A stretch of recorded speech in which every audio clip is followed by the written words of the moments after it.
యో guys, welcome to Bombay talkies. ఇదిగో ఈ 10 రూపాయలు ఉంచుకో. ఈ రోజు మనం డిస్కస్ చేయబోయే మూవీ పూరి జగన్నాథ్ డైరెక్షన్ లో రామ్ నటించిన డబుల్ ఇస్మార్ట్. కానీ దీనికంటే ముందు వచ్చిన part 1 iSmart Shankar movie Ram career ని మార్చేసిన మూవీ. అంతేకాదు పూరి జగన్నాథ్ కూడా ఇది ఒక బెస్ట్ కంబ్యాక్ మూవీ. ఎందుకంటే 20 కోట్లకు అమ్మిన సినిమా 40 కోట్ల కలెక్షన్ సాధించి డబుల్ ప్రాఫిట్ ని తీసుకొచ్చింది. 20 సరిపోతాయా లేకపోతే 40 కావాలా? అంటే విల్ డిస్కస్ ఇట్ లేటర్, తర్వాత మాట్లాడదాం. సరే. ఇంతటి హిట్ అయిన సినిమాకి సీక్వెల్ వస్తుందంటే ఆటోమేటిక్ గా ఎక్స్పెక్టేషన్స్ పెరుగుతాయి. ఈ సినిమా కంటే ముందు పూరి జగన్నాథ్ లైగర్ అనే సినిమా తీసి ఆడియన్స్ కి డిస్ట్రిబ్యూటర్స్ కి లడ్డు పెట్టాడు. పెడతారు నోట్ల పెద్ద ముద్ద. ఆ సినిమాకి ప్రొడ్యూసర్స్ కూడా పూరి జగన్నాథ్ అండ్ చార్మి కౌర్ భారీ నష్టాలను తీసుకొచ్చిన మూవీ. మూర్తి గారు, ఇలాంటప్పుడే గుండె రాయి చేసుకోవాలి.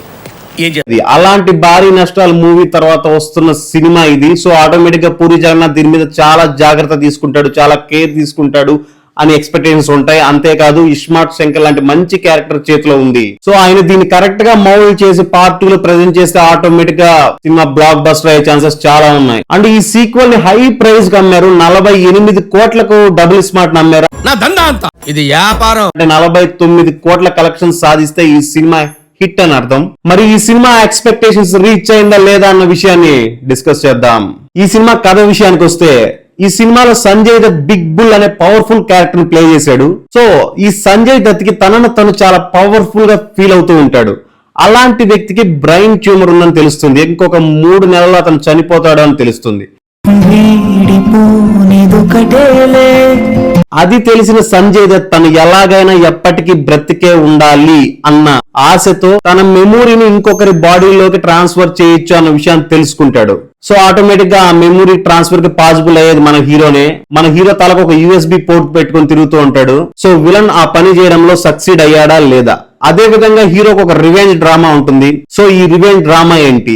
విలన్ తను అనుకున్న పని చేశాడా లేదా? హీరోకి హీరోయిన్ కి ఉన్న రిలేషన్ ఏంటి?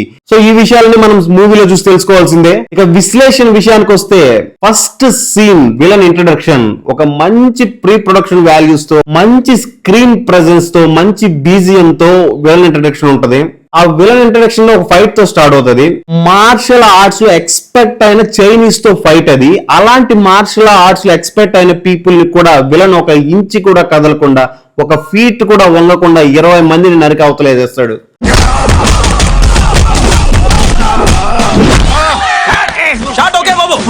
ఈ ఫైట్ చూడగానే నాకు ఈ సినిమా తేడా కొట్టేదిలాగా అనిపించింది.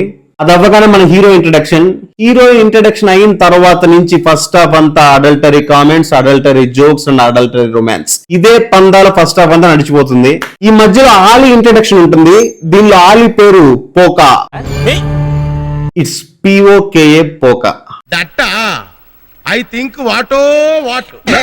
ఓకే, ఈ క్యారెక్టర్ స్టార్టింగ్ లో ఎంటర్టైనింగ్ గా ఉన్నప్పటికీ పోను ఇరిటేటింగ్ క్యారెక్టర్ గా తయారవుతారు సినిమాలో. సో ఫస్ట్ హాఫ్ అంతా ఈ అడల్టరీ జోక్స్ తో కంప్లీట్ అయిపోయిన తర్వాత సెకండ్ హాఫ్ స్టార్ట్ అవుతుంది. సో ఈ సినిమా ఫస్ట్ హాఫ్ లో ఏమి లేదు, మ్యాటర్ అంతా సెకండ్ హాఫ్ లోనే ఉంది అని అనుకుంటాం. కానీ సెకండ్ హాఫ్ చూసిన తర్వాత ఫస్ట్ హాఫ్ ఎంత వాల్యుబుల్ అర్థమైంది నాకు. సెకండ్ హాఫ్ ఘోరం, రోత, క్రింజ్ ప్రోమాక్స్. అసలు హీరోయిన్ ని పూరి జగన్నాథ్ తీసుకోవడానికి ఒకే ఒక కారణం, సంస్కారబద్ధమైన ఛానల్ కాబట్టి ఎందుకనే విషయం చెప్పలేకపోతున్నాం. సో కావ్య తాపర్ని కేవలం ఒక పని కోసం మాత్రమే పూరి జగన్నాథ్ గారు తీసుకున్నారు ఈ సినిమాలోకి. అసలు ఈ సినిమాలో పూరి జగన్నాథ్ కావ్య తాపర్ ఎక్స్పోజింగ్ మీద పెట్టిన శ్రద్ధ స్క్రిప్ట్ మీద గానీ, కథ మీద గానీ, సీన్ల డిజైన్ మీద గానీ పెట్టి ఉంటే ఈ సినిమా బ్లాక్ బస్టర్ అయ్యేది. ఒక్కోసారి పూరి జగన్నాథ్ మరో RGV అవుతున్నాడా అని డౌట్ కూడా వస్తుంది. కొన్ని సీన్లు అయితే సెన్స్లెస్. అసలు ఏంట్రా పూరి జగన్నాథ్ ఈ సినిమా తీసింది, పూరి జగన్నాథ్ ఈ సీన్ డైరెక్ట్ చేసింది అనిపిస్తుంది. పూరి జగన్ గాడు అంత పాడుకోలేక ఎన్ని సినిమాలు తీస్తున్నాడు ఆయన రోజులు, అని వెళ్ళి ఆయన కొట్టాలని ఉంది. ఒక సీన్ ని డిజైన్ చేసేటప్పుడు, ఒక సీన్ ని రాసేటప్పుడు ఈ సీన్ ద్వారా ఆడియన్స్ కన్విన్స్ అవ్వాలి అన్న థాట్ తో తీయాలి. కానీ పూరి జగన్నాథ్ నేను ఏం తీసినా ఆడియన్స్ కన్విన్స్ అవ్వాలి అనే థాట్ తో తీస్తున్నాడేమో అనిపిస్తుంది.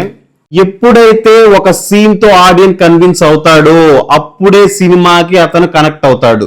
ఎప్పుడైతే ఆడియన్స్ కన్విన్స్ అవ్వడో ఆటోమేటిక్ గా అతను కంటెంట్ తో కనెక్ట్ కాలేడు. ఎప్పుడైతే ఆడియన్స్ కంటెంట్ తో కనెక్ట్ కాలేదో ఆటోమేటిక్ గా ఆ cinema will become a flop. So ఇక్కడ ఆడియన్స్ కనెక్ట్ చేసే మూమెంట్స్ అయితే ఏమీ లేవు. డైరెక్షన్ పరంగా అయితే ఈ సినిమా డిజాస్టర్. రామ్ మాత్రం తన 100% బెస్ట్ ఇచ్చాడు. ఆ యాటిట్యూడ్ క్యారీ చేయడం నుంచి తన డాన్సులు గాని తన పర్ఫార్మెన్స్ గాని ఈ క్యారెక్టర్ రామ్ తప్ప ఇంకెవడు ఇండియాలో చేయలేడు అన్న రేంజ్ లో పర్ఫార్మ్ చేశాడు. కానీ కంటెంట్ బాగాలేనప్పుడు ఇవన్నీ దేనికి పనికి రావు. సో ఫైనల్ గా ఈ సినిమాకి బాంబే టాక్స్ ఇస్తున్న రేటింగ్ 2/5.